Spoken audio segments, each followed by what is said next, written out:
Hello world, it's Gus again, bitching and complaining. No, talk to you again. I want to talk to you about the lack of knowledge and resources for the disabled, not the disabled, for you who are about to become disabled in this country, who are aware that you need something. I was at the place I bought my wheelchair van from every year has a little open house thing where they bring in different disabled organizations and other companies to deal with the disabled. Well, I deal with Olympic Pharmacy out there out here in Washington, out in Gig Harbor. So if anybody lives in the area, there's a plug for Olympic Pharmacy, who are a one-stop place to go to get wheelchairs and pharmacy and all your needs, and even have a staff of people that work with the rehabbers at hospitals. Invariably at these conferences or at these little gatherings, somebody will come up and say, how do I get a wheelchair? The infrastructure isn't there, and the people aren't resourceful. They don't understand, so they need help. So who do you go to? Or even like Olympic Pharmacy would say, Gus, we need you working for us. Well, offer me a job. Lady comes up, I need a scooter, I need a wheelchair. What do I do? If you need wheelchairs, if you need medical assistance in your future, you go to your doctor and you get your doctor to get you to the rehabbers, and the rehabbers will start from there.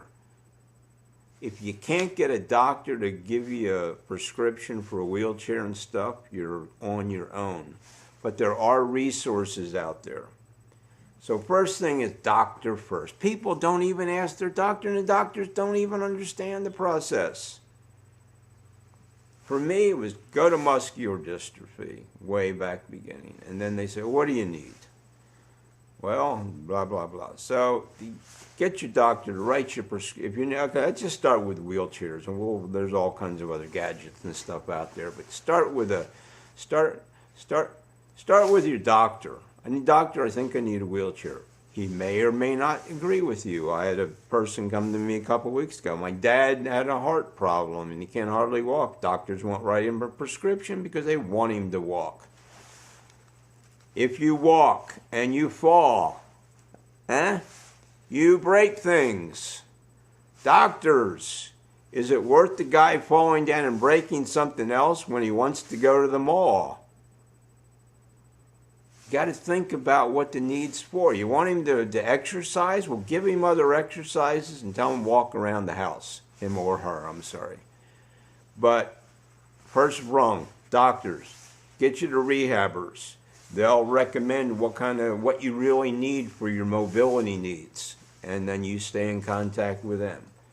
You watch the TV ads for wheelchairs, another resource. You go to a great place. You go on the internet and research wheelchairs, scooters, walkers.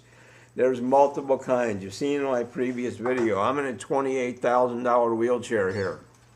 Not everybody needs that. This chair is designed with electronics that will allow me to eventually get a thing put up here in my headrest. I'll move my head and it will make me go when my arms don't work. Or a puff device. You've seen people in the malls going around the mall in a wheelchair with a straw in their mouth. That ain't a straw to drink with. That's what's actually making the wheelchair go and not go.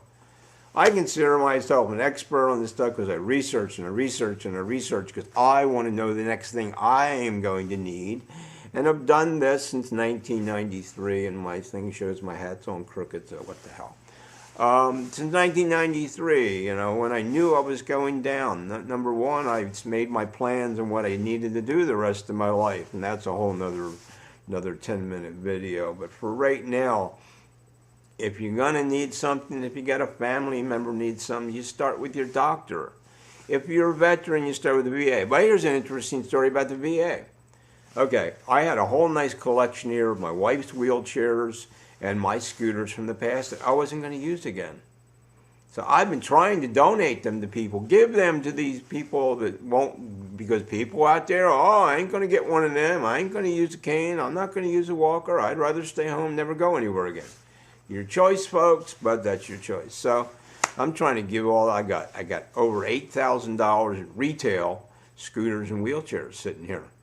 Brand new wheelchair I got from my wife. Never saw it. She never saw it. She died before it got here. So I'm trying to give it away and can't. So I said, okay, got to give it away. It takes up space and it's not doing anybody any good. So we have a local soldiers home here run by the state for veterans. They probably don't need this stuff because the VA, I'm sure, is taking care of them. Call up soldiers home. You know, I know you probably don't need it, but I got some wheelchairs and scooters here. I know the VA takes care of these guys. Nope, not the case. He says, for these guys to get a wheelchair or scooter out of the government, they practically have to be crawling. So if you can walk across the room, that's not considered being disabled. So I said, chairs are yours. So I gave them 4 scooters, 2 power wheelchairs, 1 power, something like that. Anyhow, several pieces of, and my old lift chair here that I just replaced. What did I get out of it? Absolutely nothing other than the good feeling of what I could do for others. But I did get something, because as I'm coming back from the store one day down the street from the soldiers' home, I see an old gentleman going up the street. They're about, a mile from the city of Warding, and I have a sidewalk that goes right into town. He's on my wife's wheelchair. I knew the chair because it had a rack on the back for an oxygen tank. Did that ever make me feel good that I gave that gentleman his feet back, per se? That he can now leave the soldiers' home and go into town and do whatever he needs to do. Just the ability to be normal again doesn't require us having shoes. It requires us having shoes that roll. And plus that, I got the rolling part of rock and roll down pat. So, message here is when you need something, when you know somebody else needs something, hell, email me. I'll tell you, email me, contact me on Facebook, call me up on the phone. Help you at any time. It's so simple to get through the where, the what's. It's hard to get it done if you don't have the money, though. There's your problem, is money. This stuff's expensive, folks. But there are other resources. There's loan closets around. Muscular dystrophy, MS, Easter seals, they have loan closets for equipment. And some of it are jam-packed with stuff because people have insurance to get it. So the people die and then they accumulate. So look at your resources out there. Look at what your needs are. Try to look to the future. And don't turn these things down. Don't be so prideful that you're afraid to be seen in a wheelchair or with a cane or all that. It's to give us a normal life. And my life has still been fairly normal. Despite of this, I don't think every day I'm in a wheelchair doing this. I just get up and do stuff. I get to sit down a lot. Everybody says, hey, Gus, what have you been doing today? I said, well, I've been just sitting around. It's Gus from Warning saying bye now.